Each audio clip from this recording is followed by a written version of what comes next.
దేశంలో జమిలీ సైరన్ మోగబోతుంటే తెలంగాణ ఏపీలో కలిసి ఎన్నికలు జరుగుతాయా లేదా అన్న అంశంపై చర్చోపచర్చలు కొనసాగుతున్నాయి.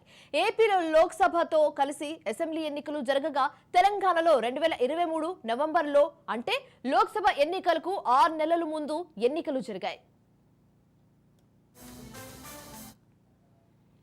ఒకే దేశం ఒకే ఎన్నికలు అంటే వన్ నేషన్ వన్ ఎలక్షన్ అనేది మనం వింటున్నాం. అయితే ఈ బిల్లుకు కేంద్రం మంత్రివర్గం ఆమోదం తెలిపింది.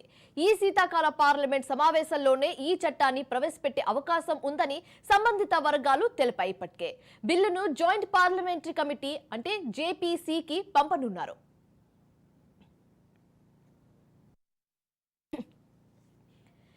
లోక్సభ ఎన్నికలు రాష్ట్ర అసెంబ్లీ ఎన్నికలను ఒకేసారి నిర్వహించే బిల్లు ప్రభుత్వ అజెండాలో ప్రధానమైనది. సెప్టెంబర్లో మాజీ రాష్ట్రపతి రామ్నాథ్ కోవింద్ నేతృత్వంలోని ఉన్నత స్థాయి కమిటీ సమర్పించిన నివేదికలోని ప్రతిపాదనకు కేంద్ర మంత్రివర్గం ఆమోదం తెలిపింది.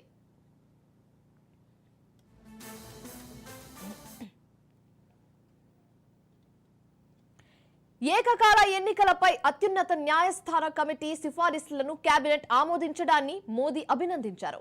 ప్రతిపాదనలు సిద్ధం చేసిన మాజీ రాష్ట్రపతి రామ్నాథ్ కోవింద్ ను ఆయన కొనియాడారు. భారత ప్రజాస్వామ్యం మరింత పరిపుష్టం కావడానికి ఈ చర్చ దోహదపడుతుందని మోదీ ట్విట్టర్లో పేర్కొన్నారు.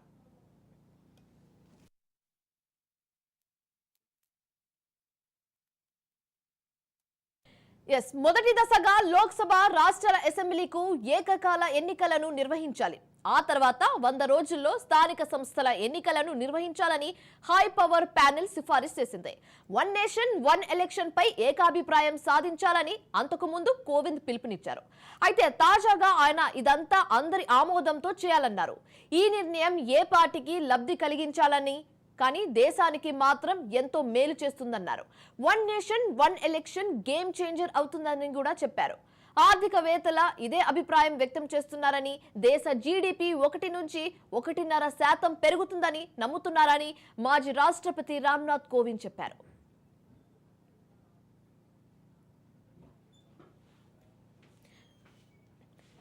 ఇక దేశంలో జమిలీ ఎన్నికలు జరిగితే ఎప్పుడు జరుగుతాయనే దానిపై సస్పెన్షన్ అయితే నెలకొంది. 2027 ఫిబ్రవరి మార్చిలో ఎన్నికలు జరుగుతాయన్న అభిప్రాయాన్ని చాలా మంది ఇప్పటికే వ్యక్తం చేస్తున్నారు. ఎందుకంటే అప్పుడే యూపీతో సహా 5 రాష్ట్రాల ఎన్నికలు జరగనున్నాయి.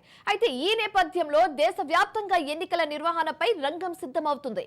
ఏపీలో అసెంబ్లీ ఎన్నికలు లోక్సభ ఎన్నికలతో పాటు జరుగుతాయి. అంటే ఒక రకంగా మినీ జమిలీ ఎన్నికలు అన్నట్లుగా ప్రచారం జరుగుతుంది. కానీ తెలంగాణలో మాత్రం లోక్సభ ఎన్నికలకు 6 నెలల ముందు అసెంబ్లీ ఎన్నికలు జరిగాయి. దీంతో జమిలీ ఎన్నికలు ఏపీలో రాబోతున్నట్లుగా టాక్ వినిపిస్తుంది. అలాగే లోక్సభ ఎన్నికలతో పాటు అసెంబ్లీ ఎన్నికలు జరుగుతాయన్న విశ్వాసంలో పలు పార్టీలు ఉన్నాయి. కానీ తెలంగాణ విషయంలో కూడా అదే అభిప్రాయంతో పార్టీలు ఉన్నాయి. అసలు ఏపీలో మొత్తం ఎలక్షన్ సీన్ ఎలా ఉండబోతుందో దానిపై మా input editor Chidambaram, Hyderabad bureau chief Rajireddy live లో అందిస్తారు. దీనికి సంబంధించి పూర్తి వివరాలను మా ఇద్దరు ప్రతినిధుల నుంచి తీసుకుందాం.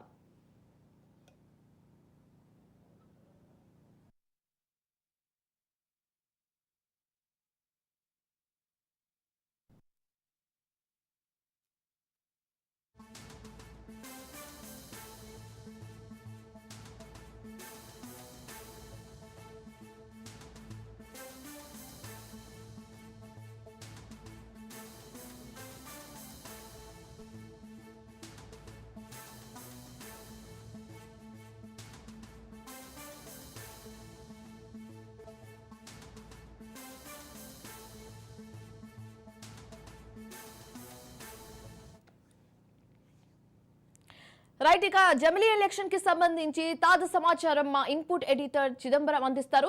చిదంబరం, చెప్పండి, ఈ జమిలీ ఎలక్షన్ అనేది చాలా హాట్ టాపిక్ అండ్ చాలా సెన్సిటివ్ మ్యాటర్ అని కూడా చెప్పొచ్చు. ఓవైపు ఎన్డీఏ ప్రభుత్వం అయితే చకచక పనులన్నీ చేసుకుంటూ పోతున్నాయి. మరోవైపు అయితే అందరికున్న మేజర్ డౌట్ ఏంటంటే అసలు ఇది సాధ్యమేనా, ఇది జరుగుతుందన్న మేజర్ డౌట్ అయితే చాలా మందికి ఉంది. దీనికి సంబంధించి మీ వద్ద ఉన్న డీటెయిల్స్ ఏంటి? దేశాన్ని అభివృద్ధి పదంలో నడిపించాలి అంటే చాలా కీలకమైన అంశాలు. భారతదేశానికి సంబంధించి చూసినప్పుడు ప్రపంచంలోనే అతిపెద్ద ప్రజాస్వామ్య వ్యవస్థగా ఉన్న భారతదేశంలో ఎన్నికలు అన్నది కీలకమైన అంశంగా మనం చూడాల్సిన అవసరం ఉంటుంది. అంతేకాకుండా 29 రాష్ట్రాల్లో ఎన్నికలు నిర్వహించే క్రమంలో ఓవైపు రాష్ట్రాలకు సంబంధించిన అసెంబ్లీ ఎన్నికలు, అలాగే దేశానికి సంబంధించి పార్లమెంట్ ఎన్నికలు, ఇవి కాకుండా లోకల్ బాడీ ఎలక్షన్స్ కూడా ఇక్కడ ఉంటాయి. వీటికి తోడు మున్సిపల్ ఎలక్షన్స్, తర్వాత కార్పొరేషన్ ఎలక్షన్స్, ఇలా డిఫరెంట్ సెట్ ఆఫ్ ఎలక్షన్స్ అనేది భారతదేశంలో జరుగుతూ ఉంటాయి. అయితే భారతదేశంలో ఉన్న ఏదైతే ఎలక్షన్ మాడ్యూల్ మనం చెక్ చేసినప్పుడు ఏంటంటే, ఎక్కడైతే ఎలక్షన్లు జరుగుతున్నాయో అక్కడ ఎలక్షన్ కోడ్ అనేది ఒకటి నియమిస్తారు. అక్కడ ఒకటి ఇంపోజ్ చేయడం ద్వారా అక్కడ ఆ మొత్తం అధికారాలన్నీ ఎలక్షన్ కమిషన్ చేతిలోకి పోతాయి. అప్పుడు ప్రభుత్వం ఒకవేళ అధికారంలో ఉన్నా సరే అక్కడ ఎలాంటి కార్యక్రమాలు చేయడానికి కూడా అవకాశం లేకుండా ఉండేలాగా ఒక వ్యవస్థ మన భారతదేశానికి సంబంధించిన ఎలక్షన్ వ్యవస్థలో మనకు కనిపిస్తుంటుంది. అయితే బీజేపీ పార్టీ ఎన్డీఏ ప్రభుత్వము అధికారంలోకి వచ్చిన తర్వాత కానీ మిగిలిన సందర్భాల్లో కానీ దేశ అభివృద్ధికి ఇది ఇబ్బందికరంగా మారుతోంది. కాబట్టి దీన్ని అలా కాకుండా దేశవ్యాప్తంగా ఒకేసారి ఎన్నికలు నిర్వహిస్తే ఎలా ఉంటుంది అనే ఒక ఆలోచన చేశారు. ఆలోచన సంబంధించి దాని కార్యాచరణలో తీసుకొచ్చే క్రమంలో ముఖ్యమైనది వన్ నేషన్ వన్ ఎలక్షన్. దేశం మొత్తం ఒకేసారి ఎన్నికలు నిర్వహించుకోవడం ద్వారా ఒకేసారి అది ఒక 3 నెలల సమయం పట్టినా ఎంత సమయం పట్టినా సరే అంత సమయం వరకు మాత్రమే ఎన్నికల కోడ్ అమల్లో ఉంటుంది. ఎన్నికల కోడ్ అమల్లో ఉన్న నేపథ్యంలో జరగాల్సిన అభివృద్ధి కార్యక్రమాలు ఒకవేళ కుంటుపడినా మిగిలిన సందర్భంలో మొత్తం దేశవ్యాప్తంగా అభివృద్ధి కార్యక్రమాలు చేయడానికి అవకాశం ఉంటుంది అనే ఉద్దేశంతో ఈ ప్రపోజల్ తీసుకొచ్చారు. ఈ ప్రపోజల్ తీసుకొచ్చే క్రమంలో ముందుగా వచ్చిన అతిపెద్ద సమస్య ఏంటంటే, అన్ని రాష్ట్రాలకు సంబంధించిన అసెంబ్లీ ఎన్నికలు ఒకేసారి చేయాలి అంటే అన్ని రాష్ట్రాలకు సంబంధించిన అసెంబ్లీలు ఒకేసారి డిజాల్వ్ అవ్వాల్సిన అవసరం ఉంటుంది. అలాంటి డిజాల్వ్ అయ్యే అవకాశం భారతదేశంలో లేదు. ఎందుకంటే ఎక్కడికక్కడ ఎప్పటికప్పుడు అసెంబ్లీలు ఇండిపెండెంట్గా అక్కడ ఎలక్షన్స్ జరుగుతాయి. అక్కడ సీఎంని ఎన్నుకోబడతారు. ఏ కారణమైనా వచ్చినప్పుడు అక్కడ అధికార మార్పిడి జరిగే క్రమంలో కూడా కొన్ని సందర్భాల్లో తిరిగి ఎన్నికలు జరిగిన పరిస్థితులు కూడా ఉంటాయి. అలాంటివి ఉండడం వల్ల దేశవ్యాప్తంగా ఒకేసారి ఎన్నికలు అసెంబ్లీలకు జరగడం అనేది అసాధ్యమనే భావన ఉంది. బట్ ఇప్పుడు మనం అడుగుతున్నట్టుగా నిజంగా ఇది సాధ్యమా అంటే ఎస్ సాధ్యం. ఎందుకంటే దేశంలో ఉన్న అత్యున్నతమైన న్యాయస్థానం నుంచి ఏదైనా సరే మనం చూసినప్పుడు భారతదేశంలో ఉన్న మొత్తం అన్ని వ్యవస్థల్ని ఒక్క తాటిపైకి తీసుకొచ్చి ఒకేసారి ఎన్నికలు నిర్వహించడం ద్వారా ఈ లాభం ఉంది అన్న నేపథ్యంలో 3/2 రాష్ట్రాలు మొత్తం మన దేశంలో ఉన్న రాష్ట్రాల్లో మెజారిటీ ఆఫ్ ది రాష్ట్రాలు ఒకవేళ ఈ ఎన్నికలకు ఓకే అంటే సాధ్యమయ్యే పనే. దానికి తోడు బీజేపీ గతంలో ఎన్డీఏ కూటమిలో భాగస్వామిగా ఉంటూ చాలా రాష్ట్రాల్లో అధికారంలో ఉండేది. కానీ ఇప్పుడు ఆ పరిస్థితిలో మార్పు వచ్చింది. చాలా రాష్ట్రాల్లో ఇండిపెండెంట్గా బీజేపీ లీడ్ చేస్తున్న కూటమిలో అధికారంలో ఉండడంతో వాళ్ళు చెప్పిన మాట నడిచే అవకాశం ఉంది. కాబట్టి ఎక్కువ రాష్ట్రాలు ఈ ఎలక్షన్లకి ముందుకు వెళ్ళే అవకాశం ఉంది. అలా వెళ్ళినప్పుడు ఖచ్చితంగా సాధ్యపడుతుంది. దీనికి సంబంధించిన లాజిస్టిక్స్ ఇష్యూస్ ఇవన్నీ చూసుకున్నప్పుడు కూడా ఏంటంటే, ఈ మధ్యకాలంలో మనం చూసాము ఈవీఎంలు దేశవ్యాప్తంగా ఒకేసారి ఎన్నికలు జరిగిన నేపథ్యంలో కూడా ఒక్క రోజులో మొత్తం రిజల్ట్స్ని ఇచ్చే అవకాశం ఉన్నప్పుడు ఈవీఎం మిషన్లు కానివ్వండి, గతంతో పోలిస్తే ఇప్పుడు టెక్నాలజీ చాలా అడ్వాన్స్డ్గా ఉండడము, దానికి తోడు ఓటర్ ఎన్రోల్మెంట్ కానివ్వండి, ఓటర్ ఎన్రోల్మెంట్కి సంబంధించిన కరెక్షన్స్ కానివ్వండి అన్నీ ఆన్లైన్లో చేసుకునే అవకాశం ఉండడం, ఇవన్నీ రావడం వల్ల ఎన్నికలు సాధ్యమే. దానికి తగ్గట్టుగానే ఇప్పుడు రామ్నాథ్ కోవింద్ నేతృత్వంలో చేసిన కమిటీ కూడా ప్రతి ఒక్క చిన్న విషయాన్ని కూడా కూలంకషంగా పరిశీలించి చర్చించి దాని మీద పరిశీలించిన తర్వాతనే ఈ నిర్ణయానికి వచ్చింది. సాధ్యమవుతుంది భారతదేశంలో కేవలం కేంద్ర ప్రభుత్వంతో పాటు మిగిలిన రాష్ట్రాల్లో ఉన్న అసెంబ్లీలు కూడా దీనికి ఆమోదం తెలపాల్సిన అవసరం ఉంటుంది. దానికి అనుకూలమైన పరిస్థితులు అయితే ఇవాళ ఆ దేశంలో ఉన్నట్టుగా మనం చెప్పాల్సిన అవసరం కనిపిస్తుంది. శివాని. రైట్ చిదంబరం, మనకి ఇంకా కొన్ని చాలా డౌట్స్ ఉన్నాయి. ఏంటంటే మీరు ఇందాక చెప్పినట్టుగా ఈ ఆమోదం అనేది ప్రతి రాష్ట్రం నుంచి ఆమోదం రావాలని మీరు చెప్పారు. సో ఏపీలో సిచ్యువేషన్ ఎలా ఉండబోతుంది? In case one nation one election అనేది ఫిక్స్ అయితే ఎప్పుడు ఎలక్షన్ జరిగే అవకాశం కనిపిస్తున్నట్లుంది? ఇక్కడ ఆంధ్రప్రదేశ్లో ఒక విచిత్రమైన పరిస్థితి ఉంటుంది. ఎందుకంటే మొదటిది ఎన్డీఏ కూడా ఇప్పుడు అక్కడ అధికారంలో ఉంది. అంటే ఖచ్చితంగా బీజేపీ పార్టీ అక్కడ అంటే మెజారిటీ షేర్ లేకపోయినా సరే మేజర్ రోల్లో మాత్రం బీజేపీ పార్టీ ఉంది. ఎందుకంటే కేంద్ర ప్రభుత్వంలో అధికారంలో ఉన్న బీజేపీ పార్టీ అక్కడ కూటమిని నిర్దేశిస్తుంది. అంతేకాకుండా వైసీపీ పార్టీకి సంబంధించి చూసినప్పుడు ఇప్పటికే అధికారం కోల్పోయింది. అధికారం కోల్పోయిన నేపథ్యంలో జమిలీ ఎన్నికలు వస్తే ఖచ్చితంగా ఇప్పటికే ఏదైతే అధికారంలో ఉన్న పార్టీ 6 నెలల్లోనే అనుకున్న దానికన్నా ఎక్కువ వ్యతిరేకతను మూటగట్టుకుంది. కాబట్టి అది మాకు అనుకూలంగా మారే అవకాశం ఉంది. కాబట్టి అక్కడ ఎన్నికలు వస్తే బాగుంటుంది అనే ఉద్దేశంలో వైసీపీ పార్టీ ఆలోచిస్తోంది. ఇక మరొక కీలకమైన పార్టీగా చూస్తే కాంగ్రెస్ పార్టీకి పెద్దగా బలం లేదు. కమ్యూనిస్టు పార్టీలకు కూడా పెద్దగా ప్రాతినిధ్యం లేని పరిస్థితుల్లో ఆ పార్టీలకు పెద్దగా అక్కడ స్కోప్ ఉండే అవకాశం లేదు. బట్ అయినా సరే ఒకవేళ దేశవ్యాప్తంగా ఎన్నికలు అనుకున్నప్పుడు వాళ్ళు కూడా ఆమోదించాల్సిన పరిస్థితి కనిపిస్తుంది. వాళ్ళు ఒకవేళ విభేదించిన అధికారంలో ఉన్న పార్టీ రెండో పొజిషన్లో ఉన్న పార్టీ 2 పార్టీలు కూడా ఇవాళ జమిలీ ఎన్నికలు రావడం ద్వారా వాళ్ళకి అడ్వాంటేజ్ ఉంటుంది అని ఒక ఆలోచనతోనే ఉన్నారు. అందుకని వాళ్ళు ఓకే చెప్పే అవకాశం మనకు కనిపిస్తుంది. ఎందుకంటే పార్లమెంట్లో చూసినప్పుడు ఇప్పుడు అసెంబ్లీలో కేవలం 11 స్థానాలు ఉండొచ్చు కానీ బట్ పార్లమెంట్లో వైసీపీకి 4 రాజ్యసభ స్థానాలు ఉన్నాయి. అలాగే రాజ్యసభలో కాదు, లోక్సభలో 4 స్థానాలు ఉన్నాయి. అలాగే రాజ్యసభలో కూడా వాళ్ళకి అనుకూలమైన సంఖ్య ఉంది. కాబట్టి ఈ సంఖ్యను మొత్తాన్ని చూసినప్పుడు ఖచ్చితంగా వీళ్ళకి అనుకూలంగా ఉండే అవకాశం ఉంది. కాబట్టి రెండు పార్టీలు ఓకే చెప్పే పరిస్థితి మనకు కనిపిస్తుంది. దీనికి తోడు 2026లో పునర్విభజన జరిగిన తర్వాత 225 ఎమ్మెల్యే సీట్లు అవుతాయి. అప్పుడు మరికాస్త ముందుకు వెళ్ళే అవకాశం ఉంటుంది. ఇప్పుడున్న నాయకులకు తోడు మరికొద్ది మంది నాయకులకు అవకాశం కల్పించే పరిస్థితి ఉంటుంది. కాబట్టి పార్టీ ఫిరాయింపులను ఇప్పుడు పార్టీ ఫిరాయింపిస్తున్న వాళ్ళకు కూడా అక్కడ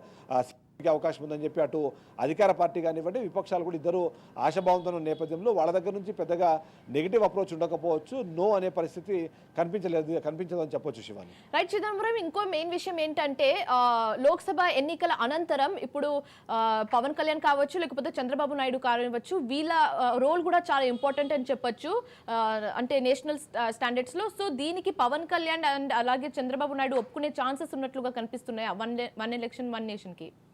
అయితే ఇక్కడ ఒక కీలకమైన అంశం ఏంటంటే గత ఎన్నికలతో పోలిస్తే ఈసారి సార్వత్రిక ఎన్నికల్లో బీజేపీకి అంటే సింగిల్ లార్జెస్ట్ పార్టీగా ఉంది. కానీ బట్ ఏదైతే మెజారిటీ మార్క్ ఉందో మెజారిటీ మార్కు దాటడంలో వైఫల్యం చెందిందని మనము విశ్లేషించాల్సిన పరిస్థితుల్లో అక్కడ టీడీపీ పార్టీ, అది కూటమిలో అధికారంలో ఉన్న టీడీపీ పార్టీ చాలా కీలకమైన రోల్ పోషిస్తోంది. అంతేకాకుండా చంద్రబాబు నాయుడుకి ఎప్పటి నుంచో దేశ రాజకీయాలను మలుపు తిప్పే ఒక చరిత్ర ఉంది. అంతేకాకుండా ఏదైనా సరే సంకట పరిస్థితులు వచ్చినప్పుడు ఆయన ఒక ట్రబుల్ షూటర్గా కూడా పనికొస్తారు. నిజంగానే ఇవాళ బీజేపీ పార్టీ కోరుకుంటున్నట్టుగా, ఎన్డీఏ భాగస్వామ్యాలు భావిస్తున్నట్టుగా వన్ నేషన్ వన్ ఎలక్షన్కి వెళ్ళాలి అనుకున్న నేపథ్యంలో చంద్రబాబు నాయుడు అక్కడ కీలక పాత్ర పోషించాల్సిన అవసరం ఉంటుంది. కాబట్టి ఆయనకి పెద్దగా అభ్యంతరం ఉండే అవకాశం లేదు. ఎందుకంటే మరొకసారి ఎన్డీఏ భాగస్వామ్య పక్షంగానే వాళ్ళు మరొకసారి ఎన్నికలకు వెళ్ళే అవకాశం ఉన్న నేపథ్యంలో దానివల్ల అడ్వాంటేజ్ ఉంటుంది. మరోసారి అధికారంలోకి వచ్చే అవకాశం ఉంటుంది. ఒకవేళ అనుకున్న 2024లో అధికారంలోకి వచ్చినాక 2027లో ఒకవేళ మరొకసారి ఎన్నికలు జరిగినా మరొక 5 సంవత్సరాల పాటు అధికారంలోకి వచ్చే అవకాశం ఉంటుంది అనే ఉద్దేశంతోనే చంద్రబాబు నాయుడు ఉంటారు. 3 సంవత్సరాల పాటు తన పాలన కొనసాగుతుంది. ఇప్పటికే అంటే మనం ప్రస్తుతము 2024 ఎన్నికల సందర్భంలో వైసీపీకి చాలా తక్కువ సీట్లు ఇచ్చిన నేపథ్యంలో 2027 ఎన్నికల్లో అది రిపీట్ అవుతుందనే ఒక ఆశాభావంలో కూడా కూటమి ప్రభుత్వం ఉంది. అది దానికి తోడు ఓవైపు నేషనల్ లీడర్గా పవన్ కళ్యాణ్ని ప్రజెంట్ చేస్తూ బీజేపీ కూడా ముందుకు వెళ్తున్న నేపథ్యంలో ఆయనకు కూడా స్కోప్ ఎక్కువగా ఉంటుంది. ఎలక్షన్లు వచ్చిన నేపథ్యంలో దేశవ్యాప్తంగా ఆయన ప్రచారానికి ఉపయోగించుకునే అవకాశం ఉంది. దానికి తోడు నిజంగానే వర్కౌట్ అయితే ఆయనకి మరింత పెద్ద పదవులు, ఉన్నత పదవులు ఇచ్చే అవకాశం కూడా ఉందని బీజేపీ నుంచి మనకి సంకేతాలు అందుతున్న నేపథ్యంలో అది కూడా అడ్వాంటేజ్గా మారే అవకాశం పవన్ కళ్యాణ్కి ఉంది. సో ఇవన్నింటినీ ఫ్యాక్టర్స్ని మనం కన్సిడర్ చేసినప్పుడు అటు చంద్రబాబు నాయుడు కానివ్వండి, ఇటు పవన్ కళ్యాణ్ కానీ ఓకే అని చెప్పే అవకాశాలు మనకి ఎక్కువగా కనిపిస్తున్నాయి. Shivani, right, thanks for the update Chidambaram. So ఇదన్నమాట ఏపీలో ఉన్న సిచ్యువేషన్. సో ఏపీ నుంచి దీనికి ఓకే చెప్పే అవకాశం ఉన్నట్లుగా కనిపిస్తుంది. సో మొత్తానికైతే ఏపీ నుంచి కూడా గ్రీన్ సిగ్నల్ వచ్చే అవకాశం కనిపిస్తున్నట్లుగా ఉంది.